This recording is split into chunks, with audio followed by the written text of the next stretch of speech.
18 de fevereiro de 1942, 23 horas e 28 minutos. Mar do Caribe, 130 quilômetros ao norte de Cristóbal, Panamá. A noite é absolutamente escura. Não há lua, não há estrelas. Apenas a escuridão total do oceano aberto em tempo de guerra. O cargueiro americano Thompson Lykes navega em silêncio absoluto, sem uma única luz acesa, como todos os navios naquela região faziam durante a guerra. Submarinos alemães, os temidos U-boats, espreitavam naquelas águas tropicais, e acender uma única lâmpada podia significar um torpedo no casco e a morte no fundo do mar. O Thompson Lykes é um cargueiro modesto, 127 metros de comprimento, 6.829 toneladas, tripulação de 43 homens. Tinha saído de Cristóbal naquela mesma tarde, às 16h40, com destino a Guantánamo, Cuba. Estava navegando leve, sem carga pesada, cortando o Mar Negro a 14 nós. No posto de vigia, lá em cima, no ninho de Gávea, um marinheiro americano avista algo. Uma luz branca, fraca, um ponto quase imperceptível no horizonte, um grau à direita da proa. Ele reporta ao oficial de quarto. A luz se aproxima. Agora está diretamente à frente. O oficial grita a ordem. Leme todo à direita. Mas é tarde demais. O Thompson Lykes atinge algo na água. O impacto sacode o navio inteiro, da proa à popa. Uma explosão surda, abafada, ecoa pelos dois lados do casco. Chamas brotam brevemente da superfície do mar. Algo raspou toda a lateral do cargueiro, arrancando tinta e metal da quilha, como se o navio tivesse passado por cima de uma montanha submersa. Os vigias correm para a amurada e olham para baixo, para a escuridão. E ouvem vozes, gritos, pessoas na água pedindo socorro. Mas os gritos não são em alemão, não são em francês, são em inglês. Vozes desesperadas, engolidas pelas ondas, gritando na escuridão do Caribe. O capitão do Thompson Lykes toma uma decisão em segundos. Ele não para. Ele pensa que atingiu um U-boat alemão. Parar significaria expor seu navio desarmado a um possível torpedo de outro submarino da matilha. Ele segue em frente, a toda velocidade, deixando os gritos para trás, deixando as vozes morrerem na imensidão negra do oceano. Ele envia um rádio para o comando no Panamá, reportando a colisão. E segue viagem. Ele não sabia. Ninguém sabia naquele momento. Mas o que o Thompson Lykes acabara de atingir não era um U-boat alemão. Era o maior submarino do mundo, o orgulho absoluto da Marinha Francesa. Uma máquina de guerra tão extraordinária, tão única, tão ambiciosa, que não tinha igual em nenhuma frota do planeta. 110 metros de aço, canhões de cruzador pesado, um hangar com avião a bordo, 10 tubos de torpedo e dentro dele 130 homens. Marinheiros franceses que tinham escolhido lutar pela liberdade. Oficiais britânicos colocados a bordo para vigiar os aliados. Veteranos de batalhas que tinham atravessado oceanos para escapar da ocupação nazista. Nenhum deles jamais foi visto novamente. Nenhum corpo foi recuperado. Nenhum destroço foi encontrado. Nenhuma peça de roupa, nenhum colete salva-vidas, nenhuma mancha de óleo definitiva. O submarino francês Surcouf simplesmente desapareceu, como se o mar o tivesse engolido por completo, como se nunca tivesse existido. E até hoje, mais de 80 anos depois, ninguém sabe ao certo o que aconteceu naquela noite. Ninguém encontrou os destroços, ninguém pode provar nenhuma teoria. 30 homens desapareceram no Caribe e o oceano guarda o segredo. Esta é a história do Surcouf, o submarino amaldiçoado, o holandês voador da Segunda Guerra Mundial. E eu prometo a vocês, quanto mais fundo você vai nessa história, mais perturbadora ela fica. Vamos voltar ao começo, porque para entender o Surcouf, você precisa entender a França do pós-Primeira Guerra Mundial. Em 1918, a França tinha vencido a Grande Guerra, mas a um custo devastador que quase destruiu o país. 1,4 milhão de franceses mortos. Um quarto de todos os homens entre 18 e 27 anos exterminados nas trincheiras. Cidades inteiras arrasadas, uma geração inteira desaparecida. O país estava traumatizado, arrasado economicamente e desesperado para nunca mais ser invadido. O Tratado Naval de Washington de 1922 tentou impor ordem na corrida armamentista que todos temiam. Limites rígidos foram impostos à construção naval. Couraçados, cruzadores, porta-aviões, tudo estava regulamentado. Cada potência tinha uma cota. Mas havia uma brecha enorme no tratado. Submarinos. As negociações sobre submarinos fracassaram completamente. Nenhum acordo foi alcançado. E a França, com seu vasto império colonial espalhado por África, Ásia, Pacífico e Caribe, precisava desesperadamente de uma maneira de proteger suas rotas marítimas. Não podia construir uma frota de superfície que rivalizasse com a britânica ou a americana. Não tinha dinheiro, não tinha estaleiros, não tinha tempo. Mas podia construir submarinos. Muitos submarinos. Em 1939, a França teria 79 submarinos em serviço, e entre eles, um seria diferente de tudo que o mundo já tinha visto. Um conceito revolucionário, um cruzador submarino, um submarino tão grande, tão poderoso, tão absurdamente bem armado que pudesse operar completamente sozinho nos oceanos do mundo, caçando navios inimigos como um corsário moderno, capturando tripulações, apreendendo cargas. Um predador solitário, invisível, imparável. E não por acaso, eles o batizaram de Surcouf, em homenagem a Robert Surcouf, o lendário corsário francês que aterrorizou o Oceano Índico entre 1795 e 1809, capturando mais de 40 navios, humilhando a Royal Navy britânica, acumulando uma fortuna lendária.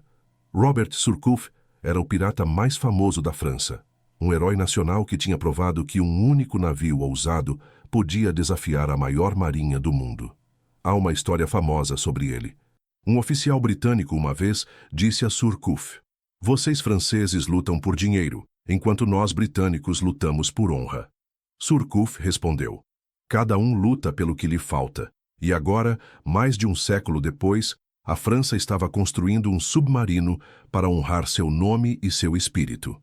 O projeto, inicialmente chamado de Projeto Q nos documentos secretos da Marinha, começou em 1927. A construção iniciou no arsenal de Cherbourg, na Normandia, o mesmo estaleiro que depois construiria partes do porto artificial de Mulberry para o dia D. O Surcouf foi lançado ao mar em 18 de outubro de 1929, no mesmo ano da grande crise econômica que devastaria o mundo. Testes e ajustes levaram anos e ele finalmente entrou em serviço ativo em maio de 1934. E quando o mundo viu o que os franceses tinham construído, a reação foi de espanto. O Surcouf tinha 110 metros de comprimento. Para vocês terem uma ideia, isso é mais longo que um campo de futebol. Mais longo que a maioria dos destroyers da época. A sua altura total, da quilha ao topo da torre, era de 15 metros, quase um prédio de 5 andares. Na superfície, deslocava 3.304 toneladas. Submerso, 4.304 toneladas. Era absurdamente gigantesco para um submarino. 2 motores diesel Sulzer, de 3.800 cavalos de potência, cada para navegação na superfície. 2 motores elétricos, de 1.700 cavalos, para navegação submersa. Velocidade máxima de 18 nós e meio na superfície, 8 nós e meio submerso. Profundidade máxima de teste de 80 metros. Era simplesmente o maior submarino já construído por qualquer nação na história.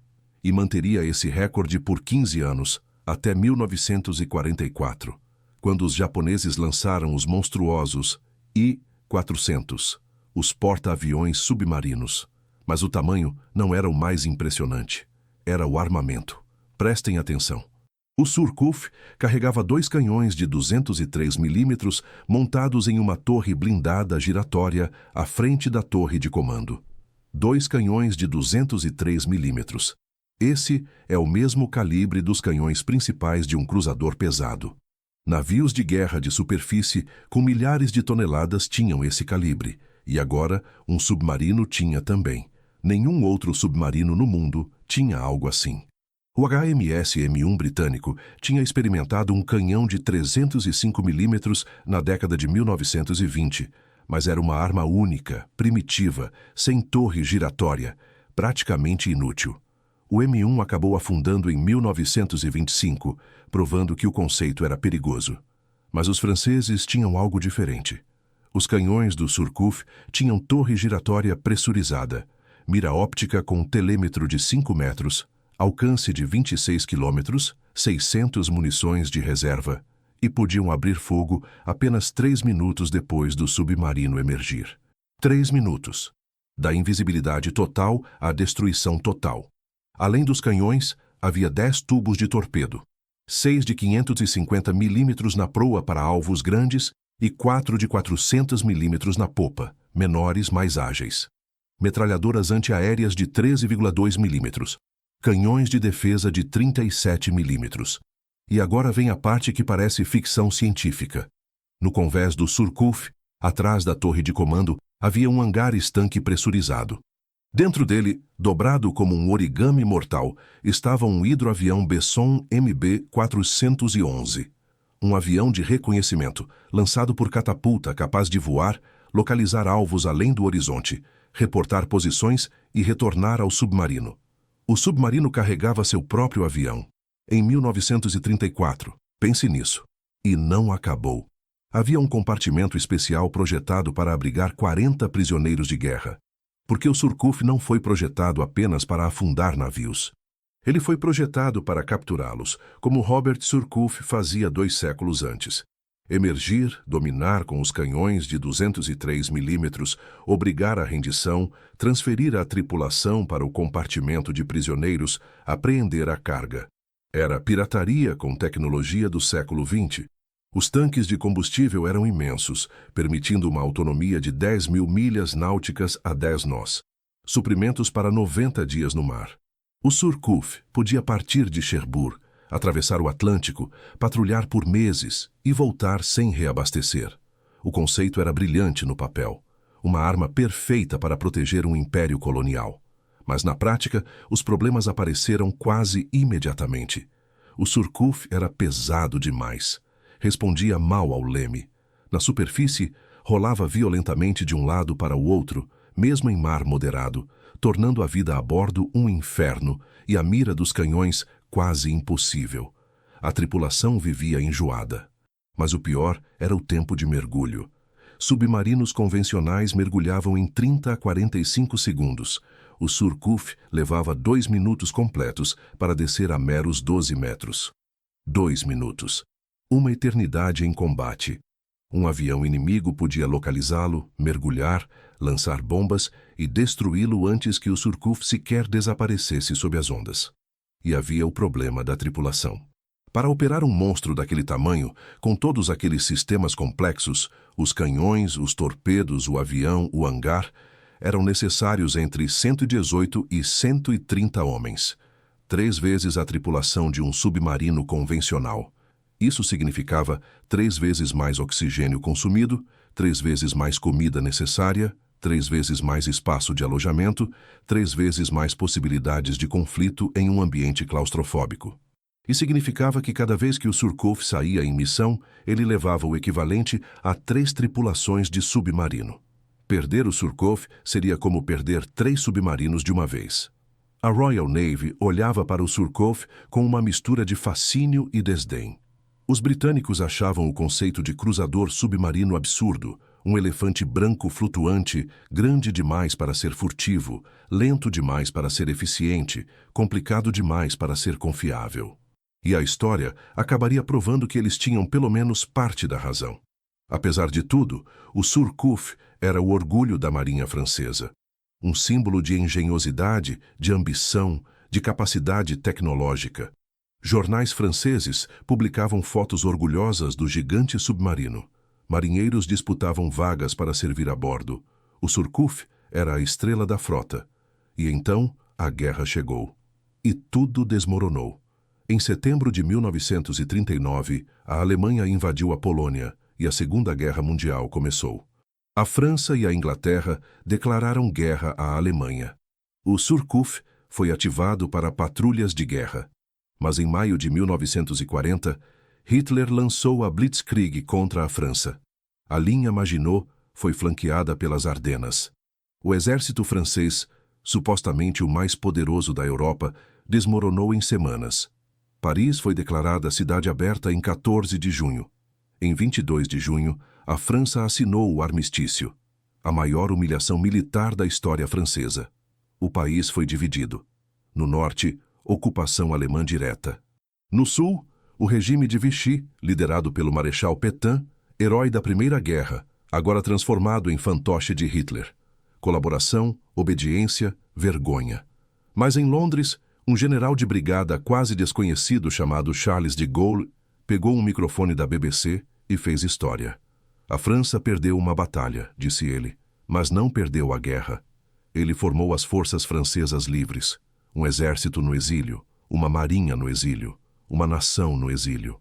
E começou a reunir todos os franceses que se recusavam a aceitar a derrota. E o Surcouf? O Surcouf estava em Brest quando os alemães avançaram. No pior momento possível, estava no meio de uma reforma, com apenas um motor funcionando, leme danificado, sistemas parcialmente desmontados, praticamente incapaz de navegar. A alternativa era abandoná-lo para os nazistas, o maior submarino do mundo, com canhões de cruzador pesado nas mãos de Hitler. Impensável. Então, a tripulação fez o impossível. Com um único motor operacional, sem leme adequado, praticamente mancos, cruzaram o Canal da Mancha em plena guerra e chegaram a Plymouth, na Inglaterra. Foi uma travessia desesperada, arriscada, quase suicida. Mas chegaram vivos e acharam que estavam entre amigos. Estavam errados. 3 de julho de 1940. A Operação Catapulta.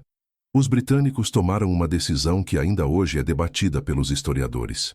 Com medo de que a frota francesa, agora sob controle de Vichy, caísse nas mãos de Hitler, Churchill ordenou a apreensão ou destruição de todos os navios franceses em portos controlados pelos aliados.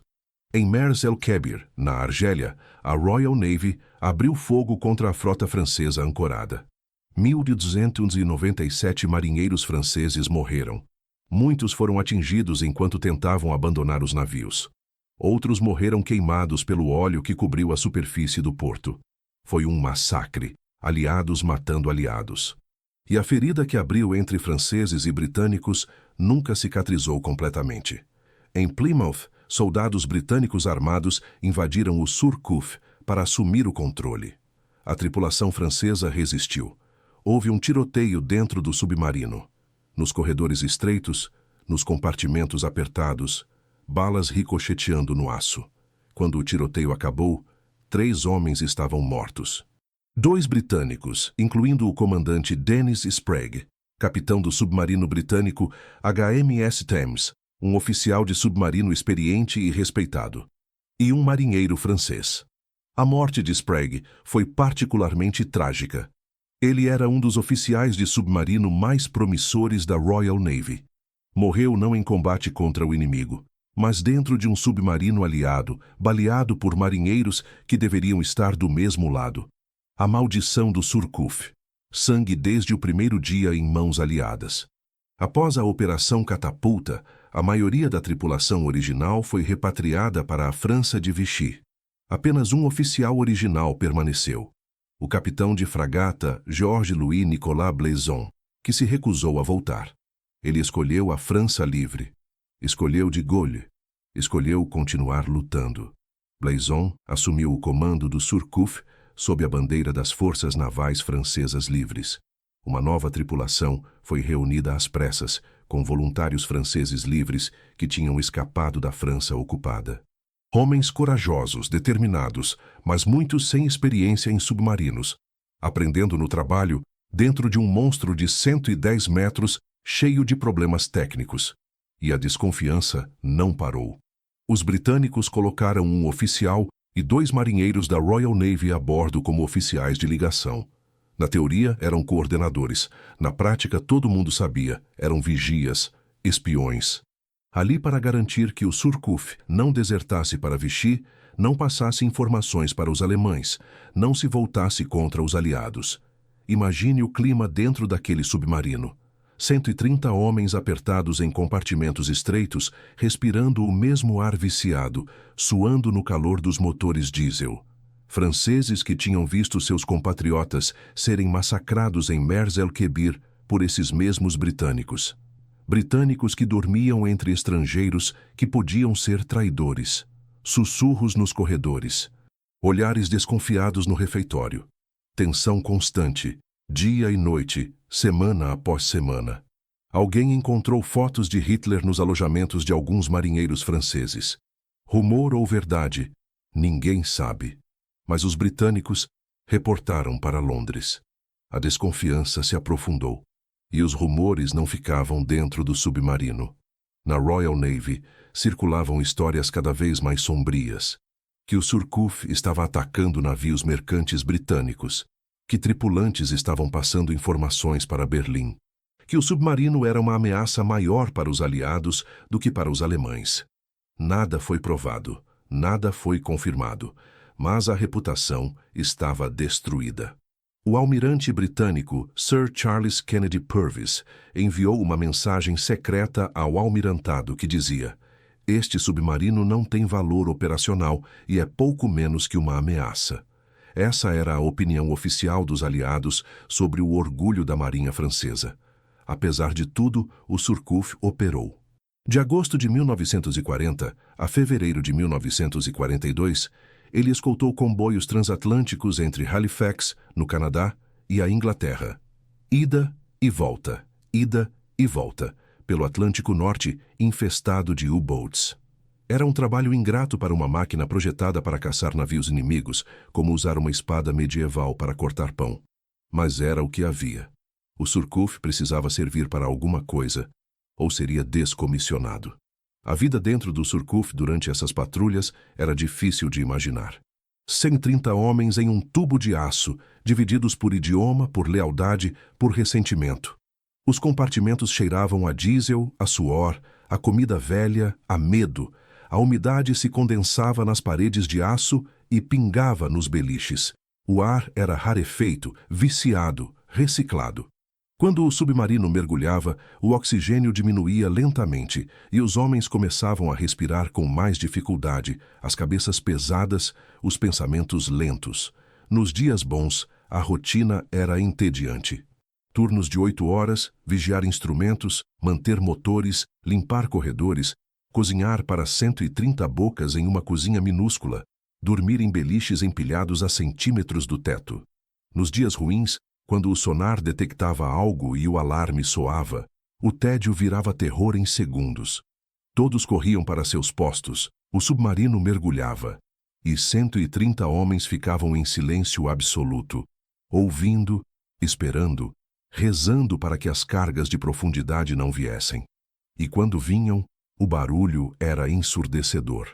Explosões que sacudiam o submarino inteiro, arrancavam lâmpadas do teto, faziam os homens morderem a língua. Cada explosão podia ser a última. Cada segundo de silêncio depois era uma bênção. E durante tudo isso, franceses e britânicos tinham que confiar uns nos outros com suas vidas, apesar de não confiarem em nada mais. Em abril de 1941, um bombardeiro alemão localizou e atacou o Surcouf durante uma escolta. Bombas atingiram o submarino, causando danos significativos. Ele mal conseguiu chegar ao porto. Foi enviado para Portsmouth, New Hampshire, nos Estados Unidos, para reparos que levaram 3 meses. Em dezembro de 1941, veio o episódio que selou o destino do Surcouf. De Gaulle, sem consultar ninguém, sem avisar britânicos nem americanos, ordenou que o Surcouf participasse da invasão das ilhas Saint-Pierre e Miquelon, pequenas possessões francesas no Atlântico Norte perto do Canadá, controladas por Vichy. As ilhas tinham uma estação de rádio que supostamente transmitia informações sobre movimentos de comboios aliados para os U-boats alemães. O Surcouf, acompanhado por 3 corvetas francesas, chegou a Saint-Pierre na véspera de Natal. A operação foi um sucesso militar absoluto, quase sem disparos. A pequena guarnição de Vichy se rendeu. A população local celebrou nas ruas, votou em um plebiscito improvisado e escolheu por esmagadora maioria juntar-se à França livre. De Gaulle ficou exultante. Mas a reação dos aliados foi explosiva. Churchill ficou furioso por não ter sido consultado. O Departamento de Estado americano, que mantinha relações diplomáticas com Vichy, ficou ainda mais furioso. Roosevelt chamou o episódio publicamente de uma tempestade em um copo d'água, tentando minimizar. Mas por baixo da superfície, a confiança nas forças francesas livres despencou a níveis perigosos. O Surcouf tinha se tornado um problema diplomático, um embaraço flutuante. E a solução foi simples: mandá-lo para o mais longe possível. Em janeiro de 1942, o Surcouf recebeu ordens de seguir para o Pacífico via Canal do Panamá, destino final Tahiti. Era oficialmente uma missão de patrulha nas possessões francesas do Pacífico. Mas todos sabiam a verdade. Queriam o Surcouf fora do Atlântico Norte, fora das manchetes, fora do caminho. 12 de fevereiro de 1942. O Surcouf partiu de Bermudas rumo ao sul, em direção a Cristóbal, a entrada atlântica do Canal do Panamá. A bordo, 130 almas, 126 marinheiros franceses e 4 oficiais da Royal Navy. O capitão Blazon estava no comando, como sempre. A viagem deveria levar cerca de uma semana. A última comunicação registrada do Surcouf foi pouco depois da partida de Bermudas. Depois disso, silêncio. Silêncio de rádio era normal em tempo de guerra. Submarinos não transmitiam a menos que fosse absolutamente necessário. Cada transmissão era um convite para a detecção. 6 dias se passaram.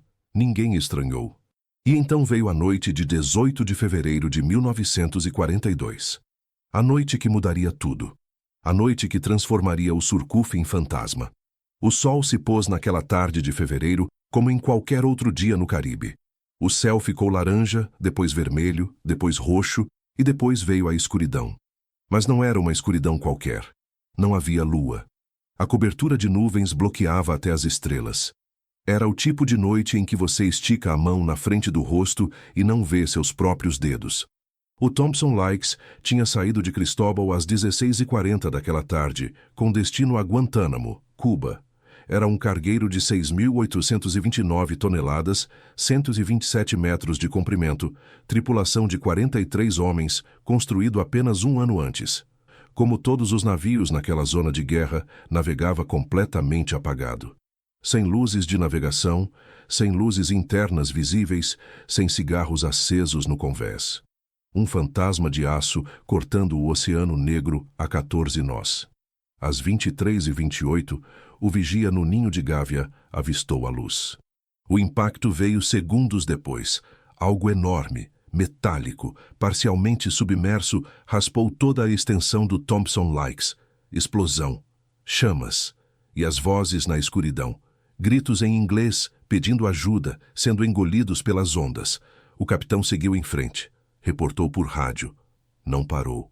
Nas semanas seguintes, quando o Surcouf não chegou a Cristóbal na data prevista, o comando aliado começou a se preocupar.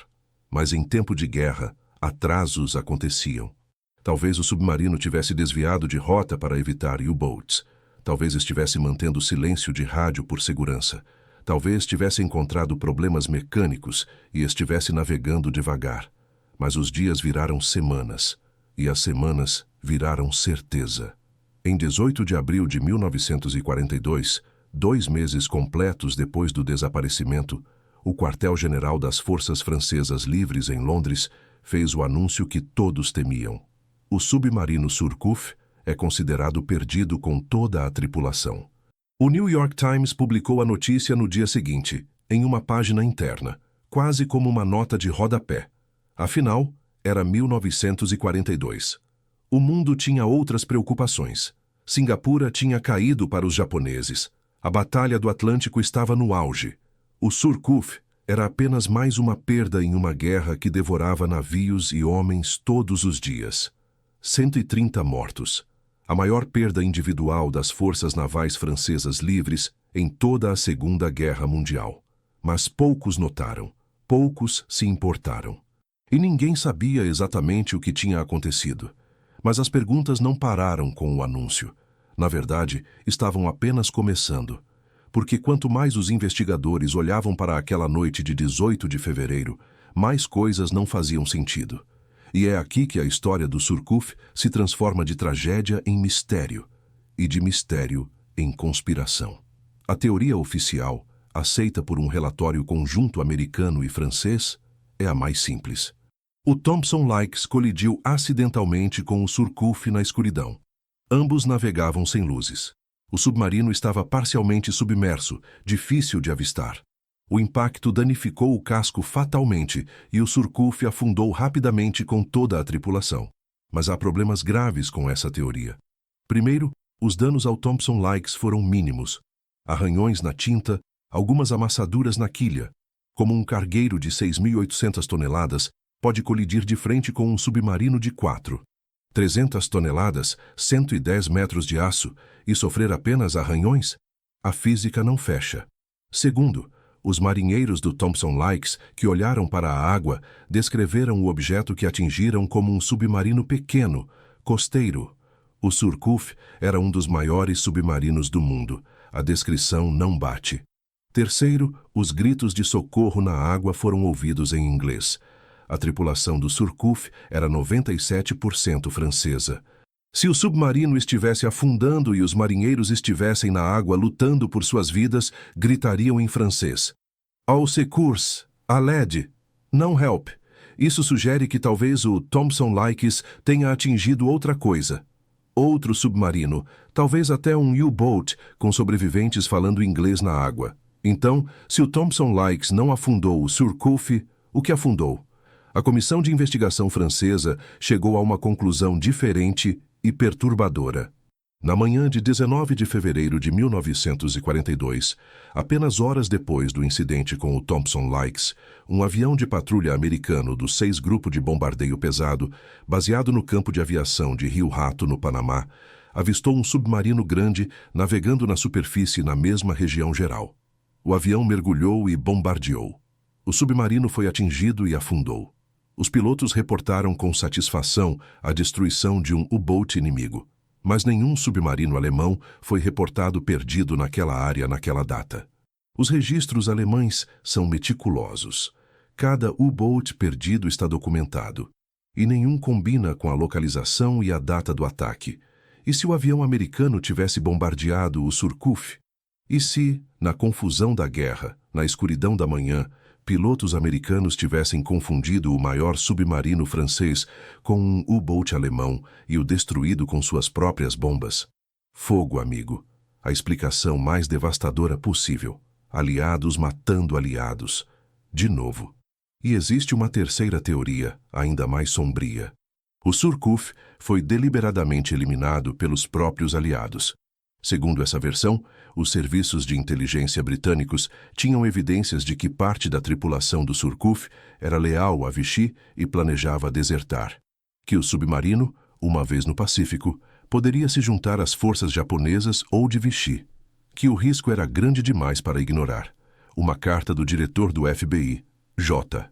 Edgar Hoover, ao diretor de inteligência naval americana, datada de 12 de março de 1942, menos de um mês depois do desaparecimento, afirmava que, segundo uma fonte altamente confidencial, o Surcouf havia sido afundado perto da ilha de Martinica em 3 de março. Uma data diferente. Um local diferente. Uma história completamente diferente da versão oficial. Essa carta existe. Está nos arquivos. Nunca foi adequadamente explicada. E há ainda outra teoria. Os submarinos americanos, USS Mackerel e USS Marlin, patrulhando perto de Long Island, reportaram ter surpreendido um grande submarino no ato de reabastecer um U-boat alemão. Ambos os submarinos desconhecidos foram afundados pelos americanos. Se um deles era o Surcouf, significaria que o orgulho da França estava colaborando ativamente com os nazistas. Um capitão aposentado da Marinha Americana ofereceu publicamente $1 milhão a qualquer pessoa que conseguisse provar que o Surcouf agiu contra os aliados durante a guerra. Ninguém jamais reivindicou o prêmio. E não acabou. Existe quem diga que o Surcouf carregava uma quantidade enorme de ouro do Tesouro Francês em seu compartimento de carga. Que o ouro estava sendo contrabandeado para um local seguro. Que o submarino foi afundado para que o ouro desaparecesse para sempre. Há quem culpe o Triângulo das Bermudas. Há quem diga que foi sabotagem interna, tripulantes de Vichy que abriram as válvulas. Há quem acredite que o Surcouf sobreviveu e fugiu para algum porto secreto. E o explorador mais famoso do mundo, Jacques Cousteau, supostamente localizou e mergulhou no destroço do Surcouf em 1967. Cousteau, o homem que mostrou os oceanos ao mundo, que filmou naufrágios e recifes em dezenas de documentários, que dedicou sua vida a revelar os segredos do mar, supostamente encontrou o Surcouf e não disse nada. Silêncio total. Nenhum documentário, nenhum artigo, nenhuma declaração pública. Dizem que autoridades francesas e americanas o convenceram a manter silêncio. Por quê? O que Jacques Cousteau viu no fundo do Caribe que não podia ser revelado? Que segredo era grande demais para o público? Que verdade era perigosa demais para ser contada? A verdade é simples e perturbadora. O destroço do Surcouf nunca foi oficialmente encontrado. Se ele afundou após a colisão com o Thomson Lykes, seus restos repousariam a 3.000 metros de profundidade, nas coordenadas aproximadas de 10 graus 40 minutos norte, 79 graus 32 minutos oeste. As coordenadas são conhecidas há décadas, mas ninguém confirmou. E aqui está o que me assombra. Nós encontramos o Titanic a 3.800 metros de profundidade no Atlântico Norte. Encontramos o Bismarck a 4.700 metros. Encontramos o Ara San Juan a 907 metros na Argentina. Encontramos submarinos americanos no Pacífico, navios japoneses no Estreito de Leyte, aviões no fundo do Oceano Índico. Encontramos navios que afundaram há 200 anos, 300 anos. Mas o maior submarino da Segunda Guerra Mundial, 110 metros de aço e ferro, com coordenadas aproximadas conhecidas, permanece perdido. O oceano escolheu guardar esse segredo. E até agora, ninguém conseguiu convencê-lo do contrário. Vamos falar dos homens. Porque por trás das teorias, por trás das conspirações, por trás da geopolítica e da intriga, há 130 vidas humanas que terminaram naquela noite no Caribe. O capitão Georges-Louis Nicolas Blaison tinha 48 anos quando o Surcouf desapareceu. Era o único oficial original que não foi repatriado após a Operação Catapulta. Quando todos os outros voltaram para a França de Vichy, para suas famílias, para a segurança relativa da Zona Livre, Blaison ficou.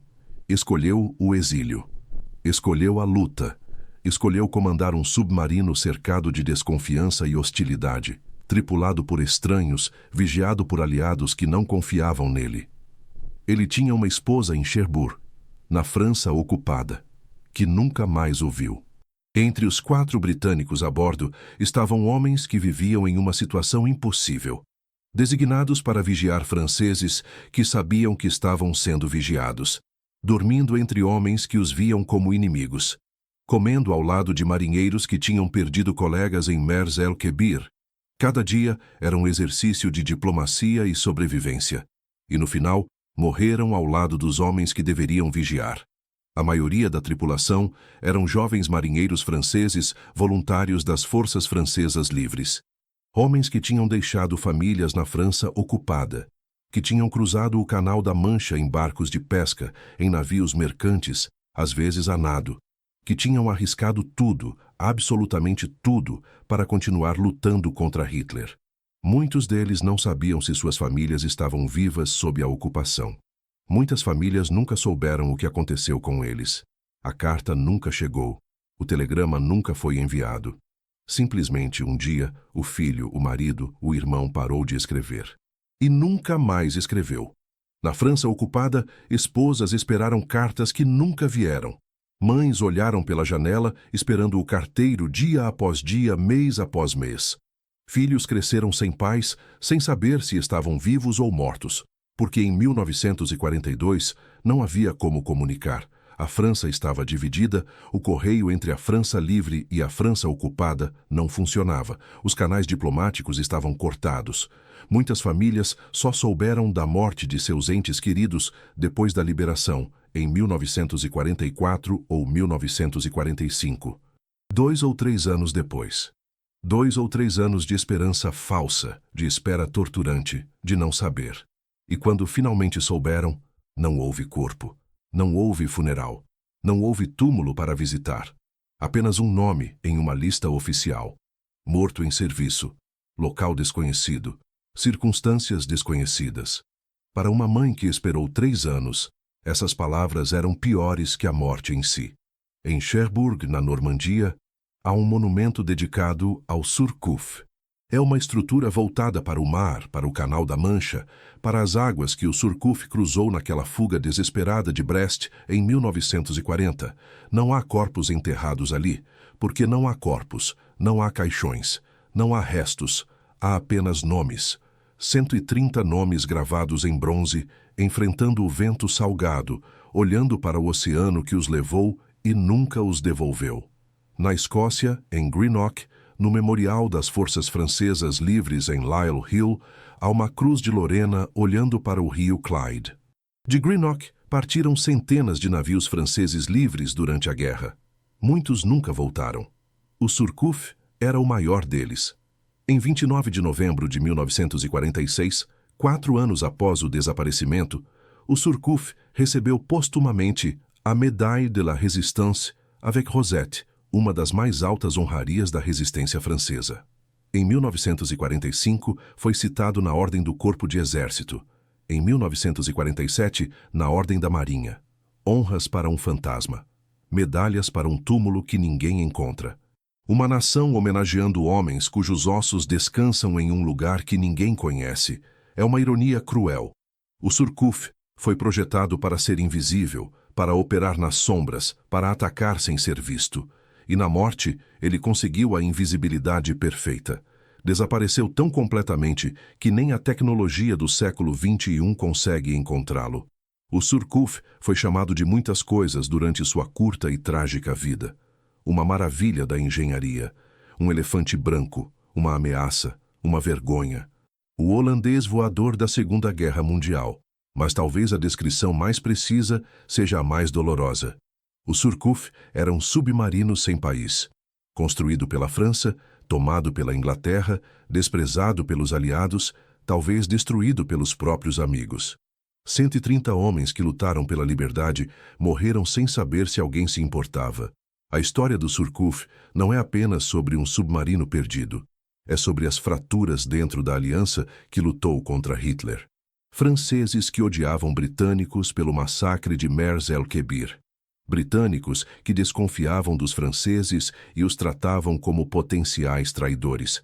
Americanos que bombardeavam primeiro e perguntavam depois. Governos que preferiam o silêncio à verdade, o segredo à justiça. Quando o Thompson Likes atingiu algo naquela noite, marinheiros americanos ouviram pessoas gritando por socorro na água. E não pararam. Seguiram em frente, porque era guerra, porque era escuro, porque tinham medo. Mas aquelas vozes, aqueles gritos desesperados ecoando na escuridão do Caribe, são o som mais perturbador dessa história. Alguém estava morrendo, e o navio que podia salvá-los seguiu viagem. Se o Surcouf repousa a 3.000 metros no Caribe, ele está lá agora, enquanto vocês ouvem essas palavras. Na escuridão total, na pressão esmagadora do fundo do oceano, no silêncio absoluto, os canhões de 203 milímetros ainda apontados para um horizonte que não existe mais. O hangar do hidroavião vazio, ou talvez com o avião ainda dobrado dentro. A torre de comando coberta de sedimento e vida marinha. E dentro do casco, os restos de 130 homens que o mundo escolheu esquecer. Talvez um dia alguém o encontre. Talvez uma equipe como a Ocean Infinity desça até aquelas coordenadas e finalmente localize o maior submarino da Segunda Guerra Mundial. Talvez as câmeras revelem o que 8 décadas de escuridão esconderam. E talvez, finalmente, as famílias tenham respostas. Ou talvez o Surcouf nunca seja encontrado. Talvez o oceano tenha decidido que esse segredo é dele e dele permanecerá para sempre. De qualquer forma, os nomes merecem ser lembrados. 130 homens que escolheram o lado certo da história. Que lutaram pela liberdade quando a alternativa era mais fácil. Que entraram em um submarino amaldiçoado, cercados de desconfiança e nunca voltaram. O capitão Blazon, que ficou quando todos foram embora. Os 4 britânicos que aceitaram uma missão impossível. Os jovens voluntários que deixaram tudo para trás. Cada um tinha um nome. Cada um tinha uma história. Cada um tinha alguém esperando em casa. Senhoras e senhores, sou eu, de Segredos das Profundezas. Obrigado por assistir este vídeo. Se você gostou, deixe um comentário abaixo. Não esqueça de se inscrever no canal porque temos vídeos novos semanalmente. E lembrem-se dos 130, do Capitão Blyson, dos jovens marinheiros franceses, dos britânicos que morreram ao lado deles. Eles entraram no Surcouf naquela manhã de fevereiro de 1942 em Bermudas. Nunca chegaram ao Panamá, nunca chegaram ao Pacífico, nunca chegaram em casa. O submarino desapareceu. O mistério permanece. E em algum lugar, no fundo escuro e silencioso do Mar do Caribe, o maior submarino da Segunda Guerra Mundial espera. Espera que alguém venha. Espera que alguém lembre. Espera que alguém conte a história dos 130 homens que o mundo esqueceu. Nós acabamos de contar. Fiquem seguros, fiquem felizes e nos vemos novamente em breve.